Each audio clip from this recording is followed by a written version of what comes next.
Hiya, Barbie. Hi, Ken. You want to go do a podcast? Sure. Jump in. Ladies and gentlemen, fillies and gentle colts, dragons of all ages, and everyone else, welcome to Pondering Pony. I'm your host, John, and with me I have my co host. I'm sorry, Jay. Oh, you're sorry? Well, then everything is fine. It is? No, it isn't. Listen to me, kid. I will never be your friend. Never or never ever?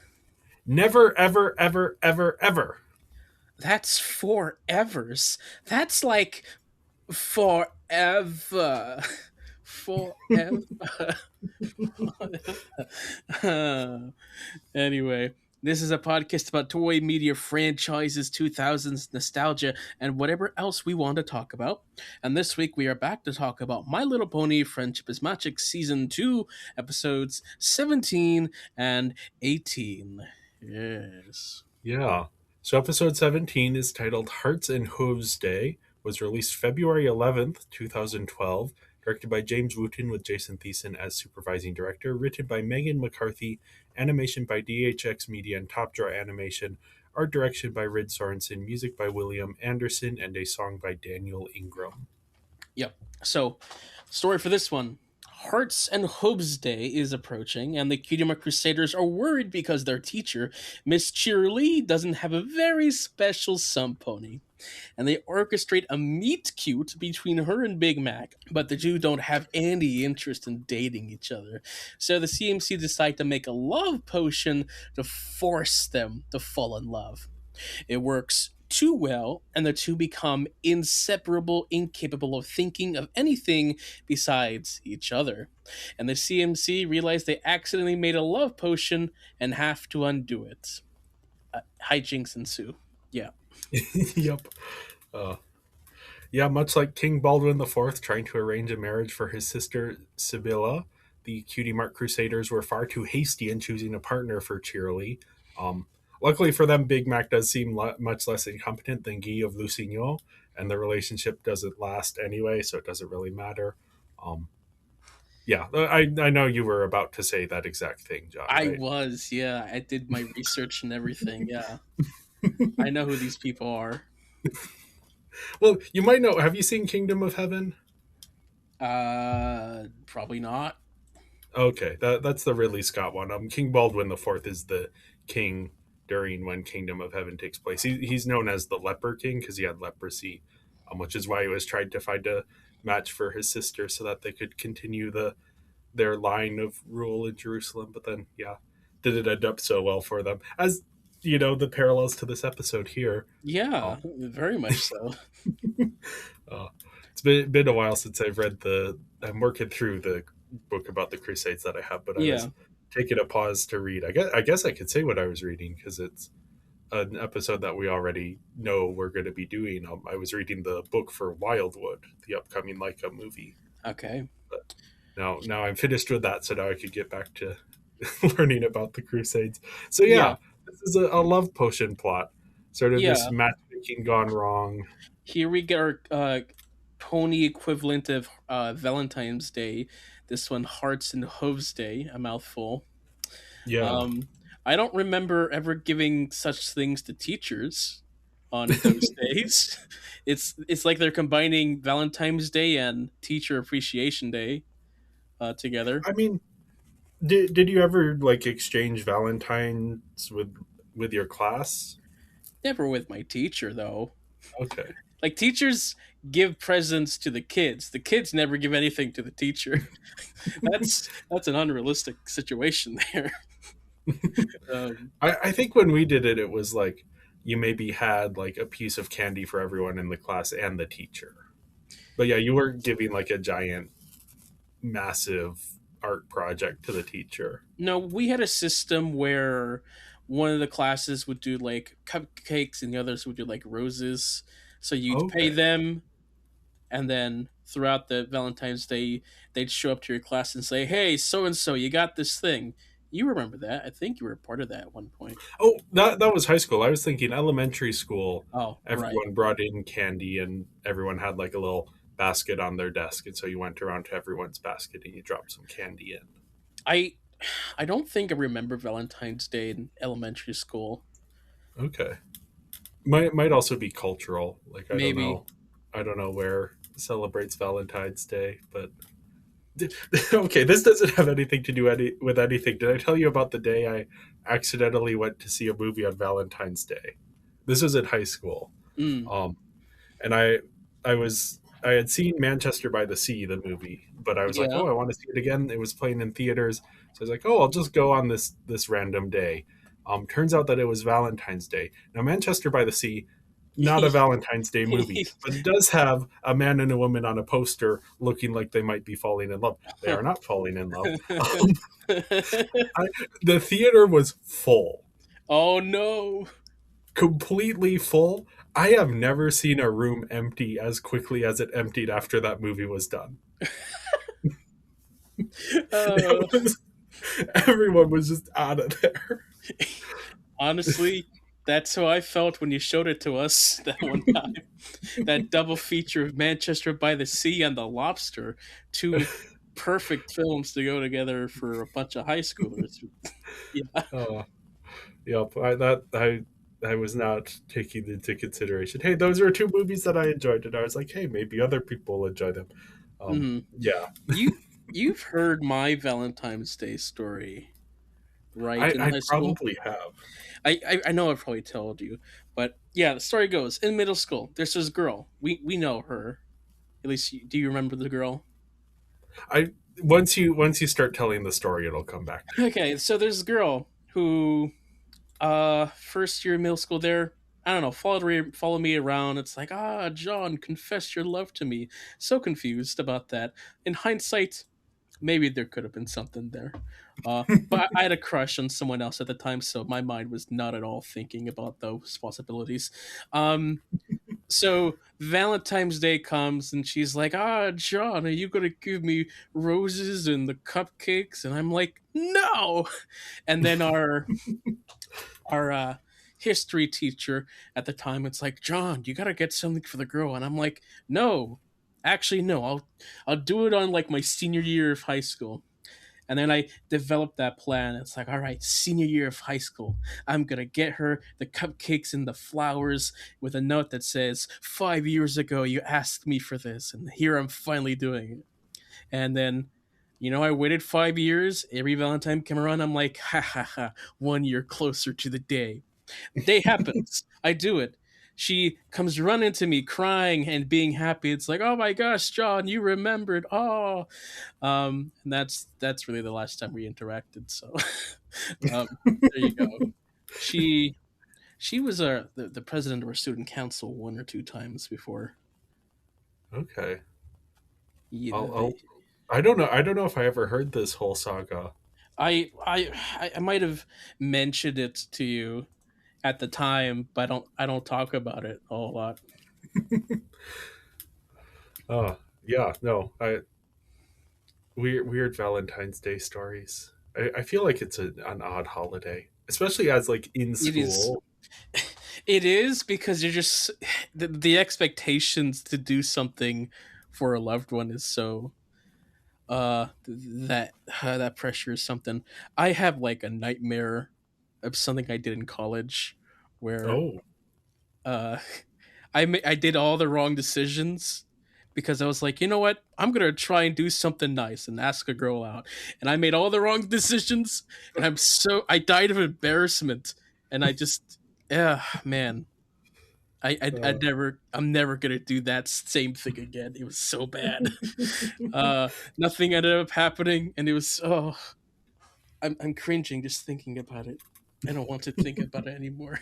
It was a bad time. well, speaking of embarrassing Yes. Valentine's Day stories, this here is quite the this episode has quite the thing going on. Yeah, it's this classic sort of love potion gone wrong. Actually, it's not quite. It's more of the matchmaking gone wrong Yeah, thing. the matchmaking thing is one that happens. Love Potion is a staple plot, but it's usually like done with a love triangle, and there's usually a malicious side that like forces one of the two main love interests to be in love with them, and then the whole episode is about the other love interest trying to snap them out of it, and then they realize their true love. That's like the plot in movies as well, so Little Mermaid and such. Um, Yeah. but that's typically how that works. Uh, love potion. It's usually a mistake whenever that happens. It's usually like two very different people, kind of like this, but it's Gravity Falls has an episode. Yeah. That was one I was thinking of. Recently we talked about Descendants. That one has a sort of subversion of the love potion plot. Yeah. That was kind of fun. But yeah, no, it's this trope of like, hey, what if we could make these two people fall in love and then, bad things happen. In this case, it's just that the two characters become too entangled with each other in a way that the Cutie Mark Crusaders are not fully intending, and they kind of have to contend with, okay, we did something wrong here, so we have to undo it. Hmm. Yeah. I mean, it's cute. The kids trying to get their favorite adults into each other. That's normal, I think. Yeah. Yeah, I think that's a yeah. It's very much like a little kid understanding of romance. Hey, elementary school, we gossiped about the single teachers. It's like, oh, is that teacher from that grade and that teacher from that grade going to be together? Ooh. And then they did end up together. And it's like, ooh. Yeah. That's Yeah, I fun. mean, I mean, sometimes it is, kids are picking up on signals that other people aren't picking up on. Sometimes it is just, as we see here, just completely off base. Sure. Yeah, Yeah. it's interesting to see the Cutie Mark Crusaders teaming up for something that isn't finding their cutie marks. I don't know that we've quite seen that. Um, Like, they don't even mention it here. yeah. I mean, you could say that the Zap Apple one, they were teaming up to have Apple Bloom not do the thing. Yeah, I guess. Yeah, but Yeah, yeah, here you can definitely see we're starting to transition away from just doing cutie mark focus episodes and starting to just do different stuff for the Crusaders. Because you could say that they've pretty much done most of what they can with their cutie mark yeah, searching episodes until if they ever get their cutie marks. So now it's just like, okay, what can we do with it? And so the next few times are just different topics, which are still classic topics to have for kid shows to have. So here it's the Valentine's Day, the kids trying to get two characters together and hijinks ensue, and it's that's fun. I, yeah. I It like is seeing weird this seeing CMC. romance Oh, in oh, this world. well, we're gonna see some more later on, but yeah, Yeah, this is man, the shipping on this one.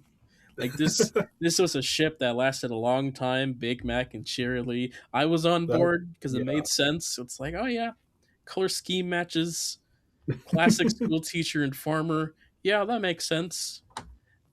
I have a Nothing different comes of it, but yeah, I have yeah. a different read on this, which I guess I could dive into right now. So to me, they were very much giving a lesbian and a gay guy who kind of like get pushed together by people who don't realize that, um, and like they do genuinely enjoy spending time together, but that's just not a relationship that's ever going to happen. Um, I don't know, something about Big Mac has always had that like there's something going on with him.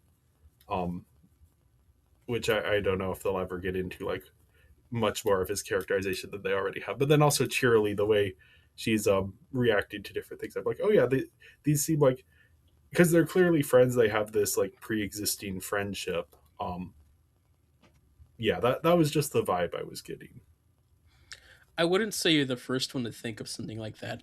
I know Okay, there's the joke that Big Mac and another stallion are probably together. That's like old fandom stuff, but yeah, it's not a very talked about thing. It's like, yeah, sure, whatever. Big Mac is just silent. Um, yeah, just the way they are like very comfortable around each other felt like sure, there's yeah. Um, yeah, I don't know. I have a story for that, but I don't know if I can tell that on the podcast. So sure, I'll, sure, I'll yeah. leave that be. Um, but yeah, no. You do really feel for them, um, because yeah, they clearly like don't want to be in a relationship, and not in like a they're friendly. They've maybe even considered or like dated in the past, but that's just not something that they're interested in. Yeah, So that the Cutie Mark Crusaders coming in and trying to force this is you yeah. feel bad. They're forced into something that they're not expected to be a part of. It's like, oh, they meet together. It's like, oh, the kids are forcing us together. That's all right. Well, that's funny. Uh huh. I'm busy with the farm. You're busy with the school. So see you later. I think it's that specific like that they find it funny that the kids are trying to force them together. That was maybe where I dried some of my reading of this from. Sure. Yeah.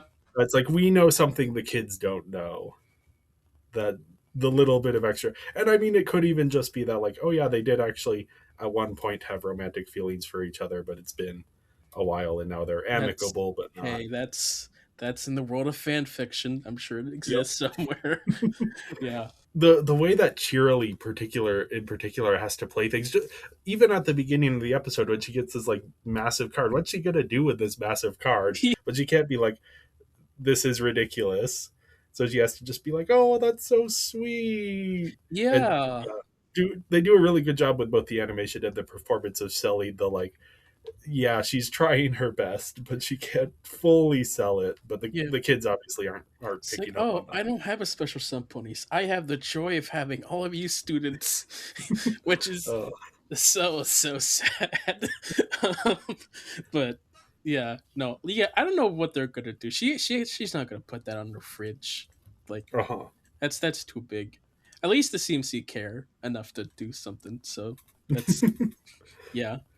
But Hmm. yeah, then like throughout the episode, particularly the moment at the end when she like wakes up to what's been happening, and like, hey, that is actually messed up. But she is also like the teacher, so she has to turn that into a teaching lesson rather than just be like, hey, this is it. I'm done with these It's kids. like, well, hold up.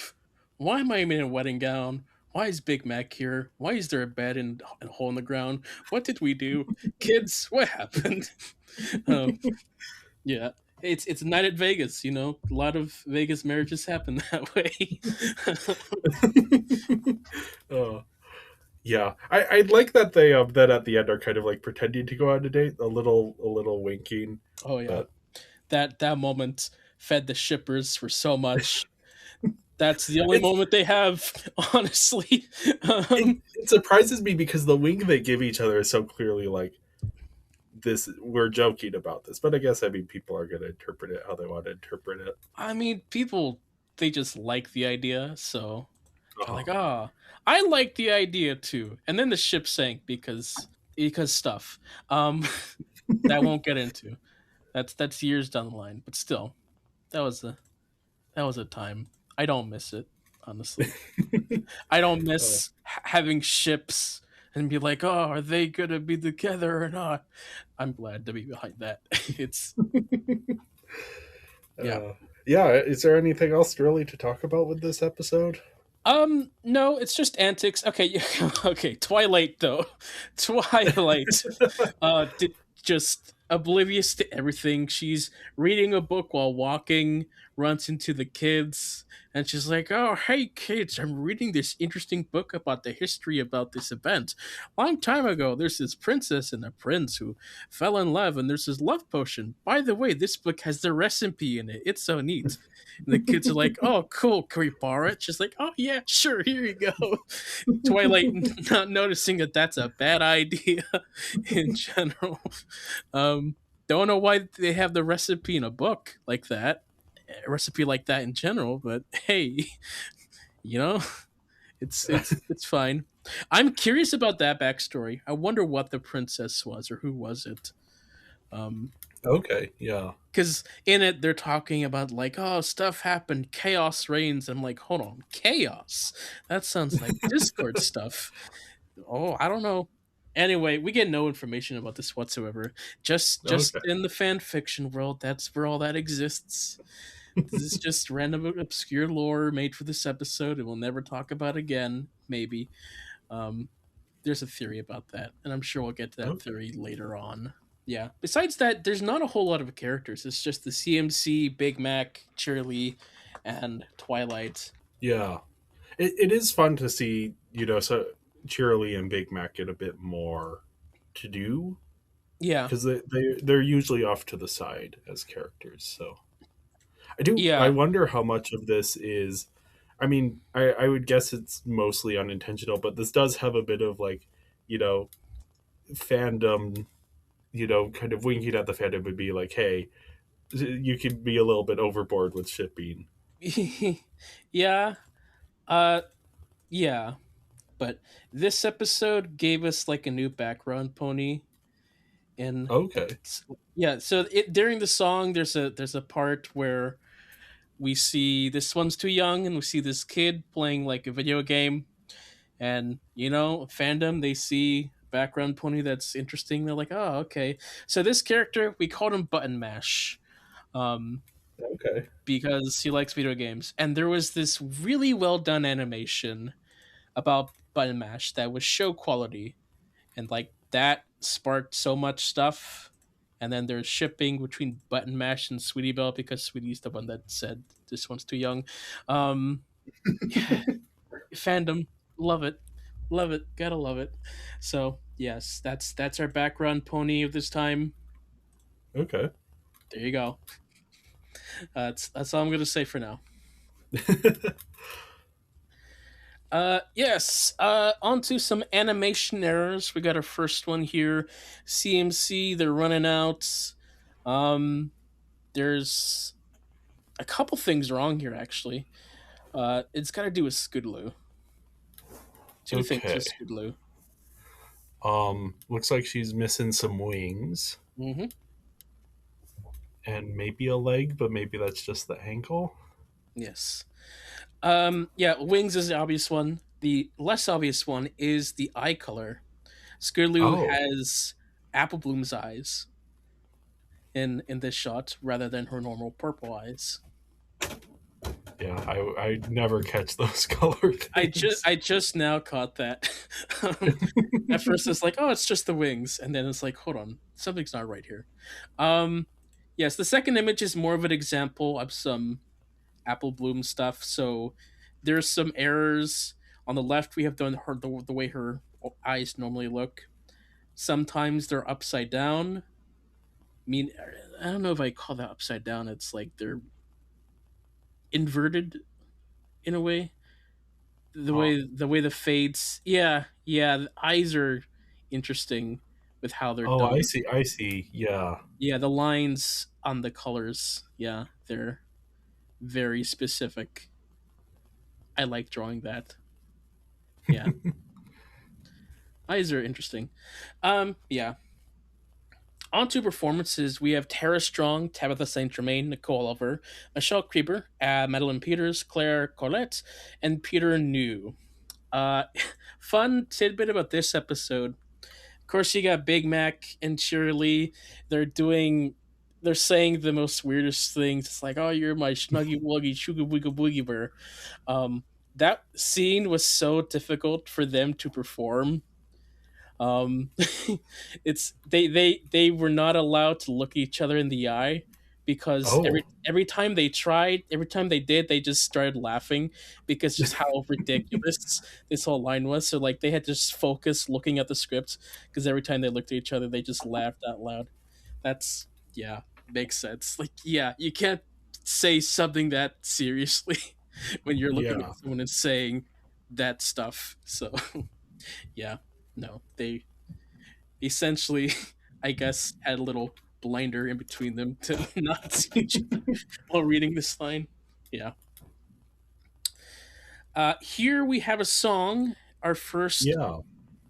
quote unquote, first CMC song that's not made bad intentionally. It's, if you know what I mean, because the other one was Yeah. like The showstopper. performance. Yeah. Yeah. So here's like their first song, decent Valentine's Yep. Day song. Yeah.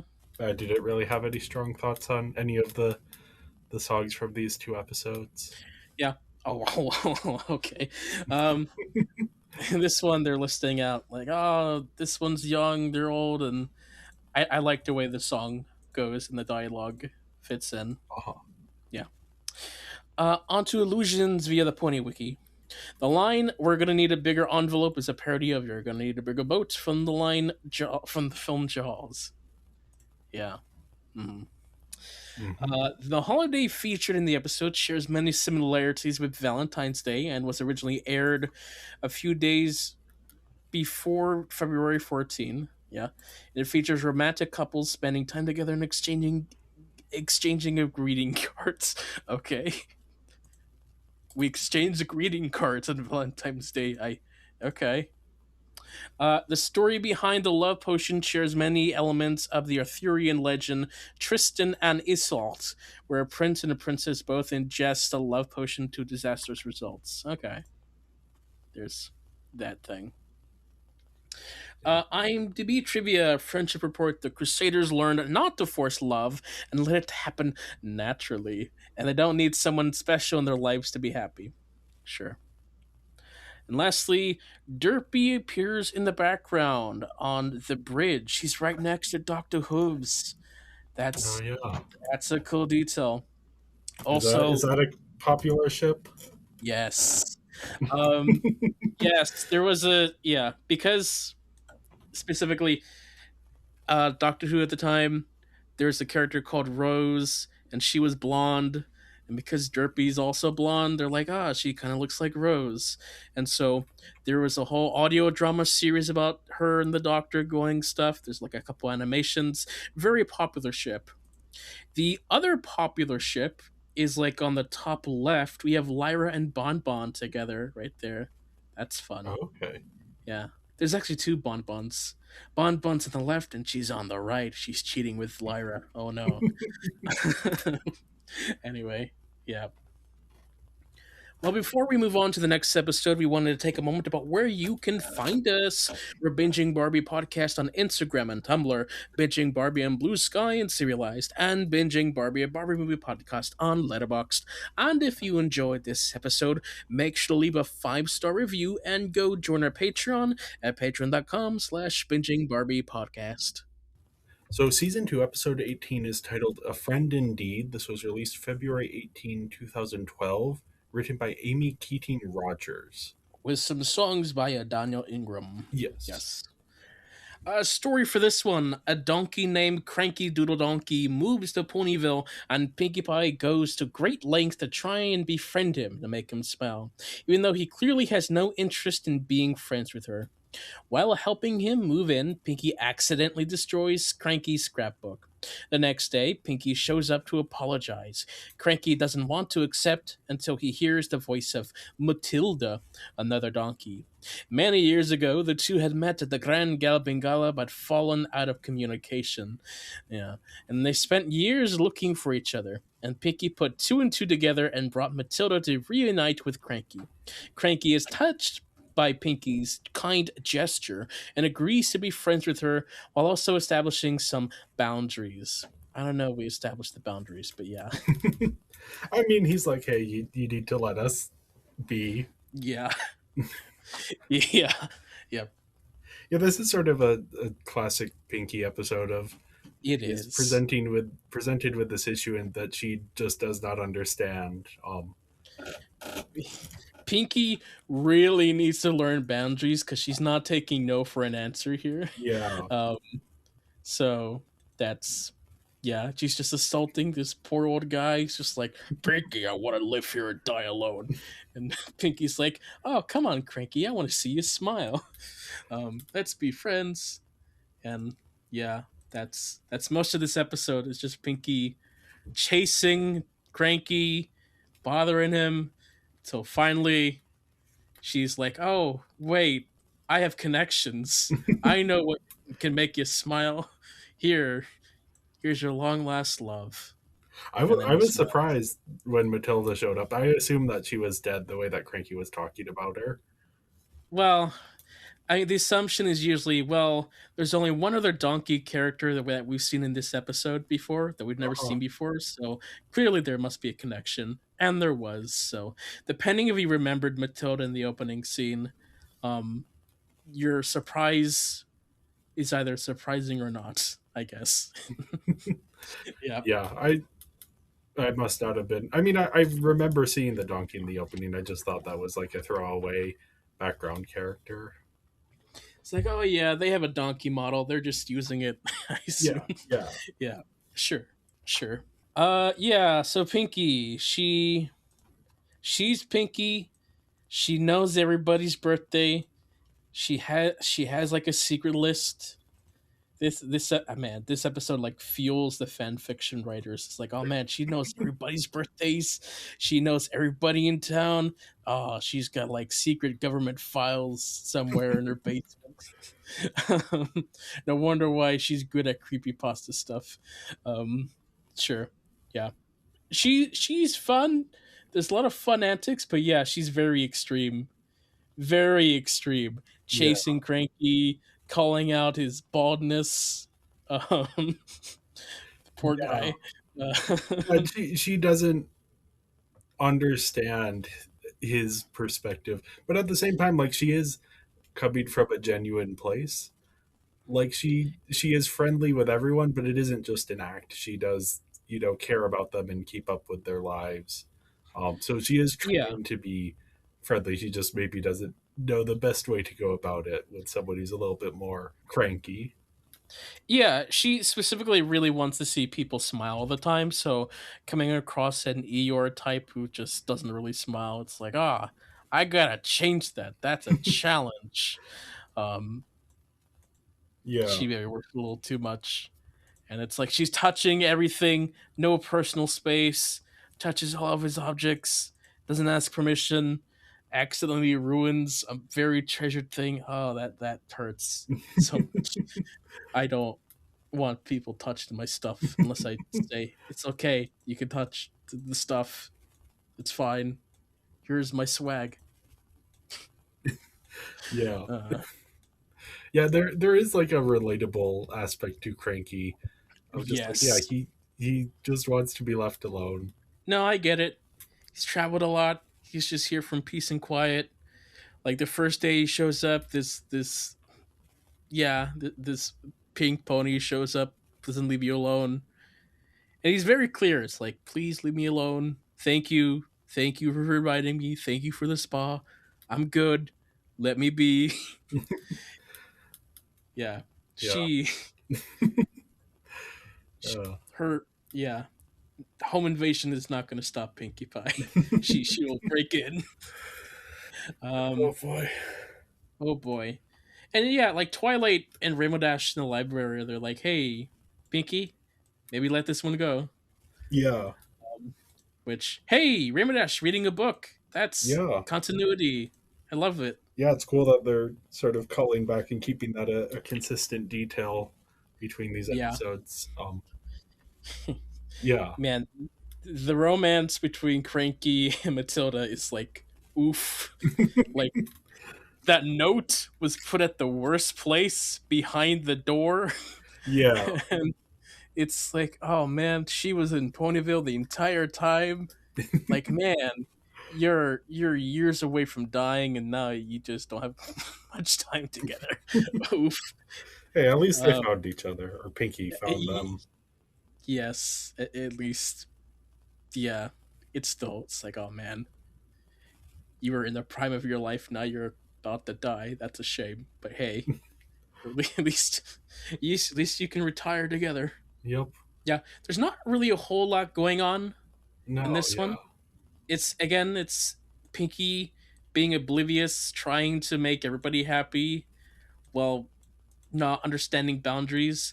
I don't know. I don't know if she has learned that yet. She's still, Yeah. Yeah, I don't yeah. imagine she's going to learn that in much of a hurry. No, there's really only one reason to come to this episode, and that's for a thing later. Okay. Um, We see a cow going into the yes, bakery. we see the sentient cow come in into the bakery. I saw that. It's like, oh, okay, that feels a little weird. Yeah, Uh, no, la- Last episode we saw two oxes pulling a cart. yeah. This Starting one we to get a maybe cow. diversify a little bit. But are the oxes sentient? We never got to see that. But Yeah, here, that's a good question. Mulia, Mulia, I don't know what her name was, went in to go to the bakery. Hmm, that's interesting. I don't think we ever see her again. There's a lot of things. There's a lot of things. Yeah. There's that. Yeah, this episode there's a few things we're not going to see again, unfortunately, or fortunately, depending on who you are. Well, onto some animation errors. There's really only one. So when Pinkie Pie is calling out Cranky's unfortunate bald head, uh, his eyes do a thing. Well, yeah, his eyes are teared up in the wrong spot. Yeah, the blacks of his eye and his colors just not together. I suppose this is like an in between frame of him moving his eyes shiftedly. Yeah. But yeah, There's also the flag. This Ponyville flag has a Transformers logo on it. That doesn't make sense. yeah, that the Decepticon today 8:30 5:30 p only on the hub. Yeah, premieres. That must have been like season 2 coming out, or yeah, I assume. Very exciting stuff. That's a fun show. Okay. On to performances, we had Tara Strong, Ashley Ball, Andrew Libman, Tabitha St. Germain, Nicole Oliver, Shannon Chan Kent, Brenda Tricklow, and Richard Newman. So I didn't realize that Zakora and Matilda were the same voice actor. Yeah. But makes sense. Zakora was in this episode. It's like, oh, Zakora, it's fun to see her for one line. And then I was listening to Matilda this time around. I was like, oh, is Matilda also Brenda? Oh, that would make sense. Okay. Yeah. And Cranky's got a nice, deep, gravelly voice, like your depressive donkey, you know? Yep. So, okay, music. This song, the Smile song, is the reason people come to this episode. Like, this song hit hard in the fandom. Okay. Like, it is a lot of people's favorite songs within the top 5, top 10 of songs. At a certain period of time, you could say this was the theme song for the fandom itself, because it's such an uplifting song about smiling and friendship, Yeah. and it was so easy to sing along to. It's just come on, smile, smile, smile. Um, it was great.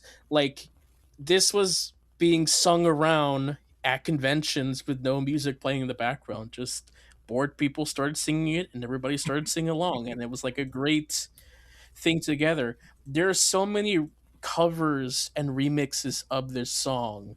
There's one really good remix that unfortunately uh, became the background music to like a horror thing, and so that kind of ruined that song for people because of the violence of the thing. Um, there was this massive project where like a couple hundred people came together to do like a choir sing a song of different things.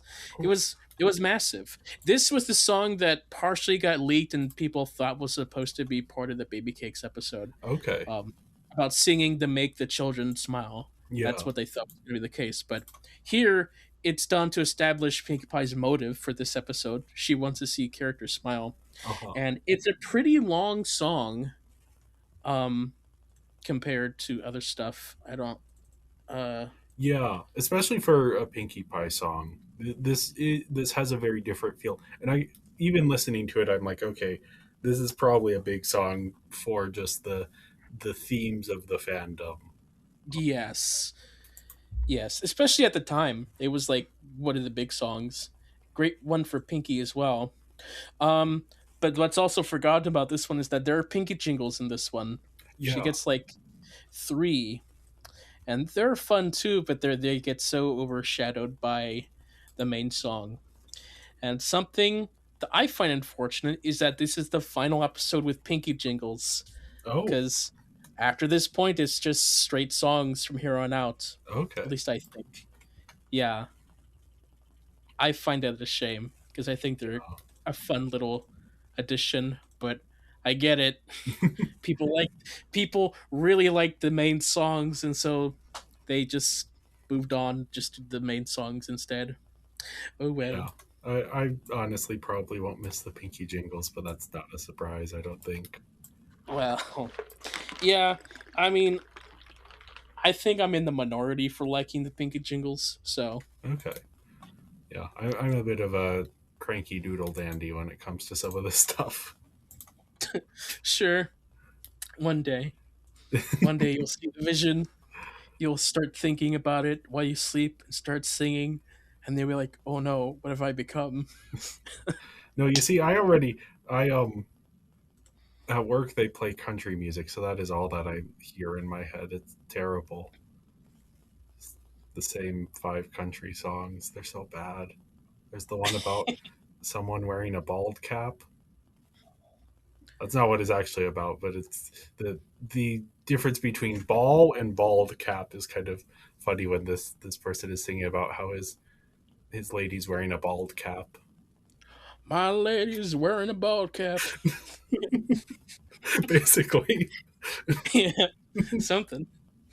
Anyway, on to illusions via the Pony Wiki. The episode's title is part of the phrase "A friend in need is a friend indeed." Okay, that's interesting phrase. The Smile song, especially the ending part, is a slight parody of and possibly an inspiration to a song in Joseph. I don't know. I don't know. Okay. Cannot confirm or deny that. Cranky Doodle Donkey has the same meter as Yankee Doodle Dandy, a pejorative song sung by the British to mock the American revolutionaries. Oh, was it? Okay. Yeah, no, it's sort of a reclaimed song. Yeah, yeah. Yeah. Cranky's leitmotif is a minor key variation of the song. Yeah. Uh-huh. The song Pinky sings at the end of the episode is based on the version of the song from the film of the same name. Okay. Okay. Crank. All right. Okay.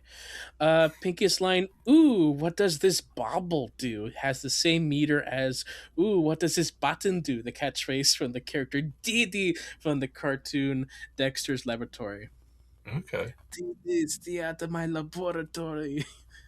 Yes. Fun show. I should watch that again. On to IMDb trivia. The title is a twist in the proper. Yeah, a friend in need is a friend indeed. The phrase itself means that a person who helps at a difficult time is a truly reliable person. This fits with the story since Piggy approves her friendship to Cranky by reuniting him with his true love Matilda and putting an end to his years old depression. Yeah, okay. And then lastly, Derpy appears in a snow globe. Another Where's Waldo moment. Yeah. Yeah, What I a didn't catch that it was her while I was watching the episode, but then I did catch that there was a pony in there. Yeah, what a random little thing to put her in, but that's a fun little thing to do.